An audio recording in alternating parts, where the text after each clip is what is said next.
ନିହିମିଆ ଅଧ୍ୟାୟ 10। ମୋହରାଙ୍କନକାରୀମାନଙ୍କର ନାମ ଏହି ଯଥା ହକ୍ଲିୟର ପୁତ୍ର ନିହିମିଆ ଶାସନକର୍ତ୍ତା ଓ ସିଦିକିୟ, ସରାୟ, ଅସରିୟ, ଜିରିମିୟ, ପଶହୁର, ଅମରିୟ, ମଲକିୟ, ହଟୁସ, ସବନ୍ୟ, ମଲୁକ, ହାରିମ, ମରେମୋତ, ଓବଦିୟ, ଦାନିଏଲ, ଗିନଥୋନ, ବାରକ, ମସୁଲମ, ଅବିୟ, ମିଆମିନ, ମାସିୟ, ବିଲଗୟ, ସମୟ ଏମାନେ ଯାଜକ ଥିଲେ। ଆଉ ଲେବୀୟଗଣ ଯଥା ଅସନିୟର ପୁତ୍ର ଜେସୁୟ, ହେନାଦଦର ସନ୍ତାନଗଣ ମଧ୍ୟରୁ ବିନୁଇ ଓ କଦମିଏଲ, ପୁଣି ସେମାନଙ୍କର ଭ୍ରାତୃଗଣ ସବନିୟ, ହୋଦିୟ, କଲିଟ, ପଲାୟ, ହାନନ, ମିଖା, ରହବ, ହସବିୟ, ସକୁର, ସେରେବିୟ, ସବନିୟ, ହୋଦିୟ, ବାନି, ବନାନୁ। ଲୋକମାନଙ୍କର ପ୍ରଧାନ ବର୍ଗ ଯଥା ପରିୟସ, ପହତ ମୋୟାବ, ଏଲମ, ସତୁ, ବାନି, ବୁନି, ଅସଗଦ, ବେବୟ, ଅଦନୀୟ, ବିଗବୟ, ଆଦିନ, ଆଟେର, ହିଜିକିୟ, ଅସୁର, ହୋଦିୟ, ହସୁମ, ବେତସୟ, ହାରିଫ, ଅନାଥୋତ, ନୋବୟ, ମକପିୟସ, ମସୁଲମ, ହେସିର, ମସେସବେଲ, ସାଦକ, ଜିଦୁୟ, ପଲାଟିୟ, ହାନନ, ଅନାୟ, ହୋସେୟ, ହନାନିୟ, ହସୁବ, ହୋଲେହେସ, ପିଲ୍ହ, ସୋବେକ, ରହୁମ, ହସବନା, ମାସେୟ, ପୁଣି ଅହିୟ, ହାନନ, ଅନାନ, ମଲୁକ, ହାରିମ, ବାନା।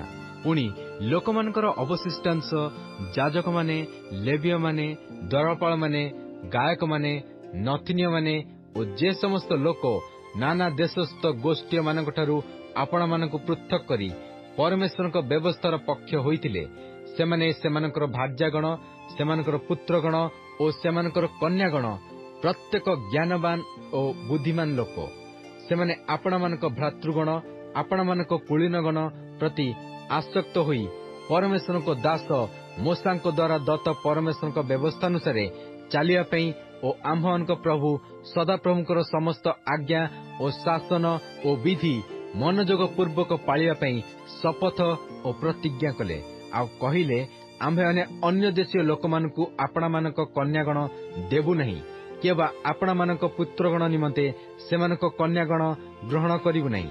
ଆଉ ଦେଶସ୍ଥ ଲୋକମାନେ ବିଶ୍ରାମ ବାରରେ କୌଣସି ପଦାର୍ଥ କି ଖାଦ୍ୟଦ୍ରବ୍ୟ ବିକିବାକୁ ଆଣିଲେ, ଆମ୍ଭେମାନେ ବିଶ୍ରାମ ଦିନରେ କି ଅନ୍ୟ କୌଣସି ପବିତ୍ର ଦିନରେ ସେମାନଙ୍କଠାରୁ ତାହା କିଣିବୁ ନାହିଁ।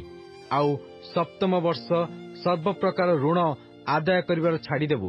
ଆହୁରି ଆମ୍ଭେମାନେ ଆପଣମାନଙ୍କ ପରମେଶ୍ୱରଙ୍କ ସେବା କାର୍ଯ୍ୟ ନିମନ୍ତେ ଅର୍ଥାତ୍ ଦର୍ଶନୀୟ ରୋଟିର ଓ ନିତ୍ୟ ଭକ୍ଷ୍ୟ ନୈବେଦ୍ୟର ଓ ନିତ୍ୟ ହୋମବଳିର, ବିଶ୍ରାମ ବାରର, ଅମାବାସ୍ୟାର, ନିରୂପିତ ପର୍ବାଦିର ଓ ପବିତ୍ର ଦ୍ରବ୍ୟାଦିର ଓ ଇସ୍ରାଏଲର ପ୍ରାୟଶ୍ଚିତାର୍ଥକ ପାପବଳିର ଓ ଆମ୍ଭମାନଙ୍କ ପରମେଶ୍ୱରଙ୍କ ଗୃହର ସମସ୍ତ କାର୍ଯ୍ୟ ନିମନ୍ତେ ପ୍ରତିବର୍ଷ 1 ସେକଲର ତୃତୀୟାଂଶ ଦାନ କରିବା ଭାର ଆପଣମାନଙ୍କ ଉପରେ ନେବାର ବିଧାନ କଲୁ।